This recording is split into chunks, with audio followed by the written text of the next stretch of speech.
আজকে চুরি করতে গিয়ে এভাবে যে ধরা খাবো আমি ভাবতে পারিনি, আর এমন কেলানি খেয়েছি, খেয়ে আমার পিঠের বিষ মাথায় উঠে গেছে।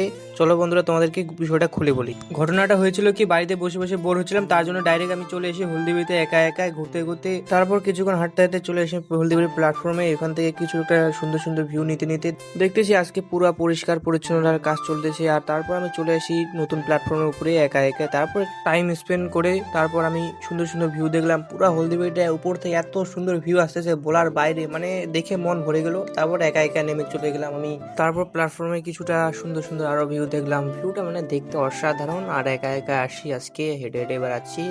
আমার কেটিএম বাইকও আনি নাই, হাঁটতে অনেকটা কষ্ট হচ্ছে, তোমরা তো বুঝতে পারছো আমার কোন কেটিএম বাইকের কথা বলছি। তারপর আমি চলে এসেছি স্মার্ট পয়েন্টে ডাইরেক্ট। ভাই মনটা তো ধুক ধুক করতেছে, ভিতরে ঢুকে গেলাম। আমাকে গার্ডগুলো তো সন্দেহ নজরে দেখতেছে। তারপর আমি ভিতরে চলে গেলাম আর দেখতেছি কি চুরি করা যায়, কি চুরি করা যায়। দেখতেছি কোনো গার্ড নাই। তারপর আমার মাথার বুদ্ধি দিলে একটা স্যুপ নিয়ে নিলাম, মোটামুটি 10 টাকার দাম। তো তোমার আমার মুখটা দেখে চোরের মতো লাগলো, তো আমি বিল করে নিয়েছিলাম। তোমার তো বিশ্বাস করবে না, তো বিল পেপারটা দেখো। আর আমি তারপর বেরিয়ে চলে আসলাম।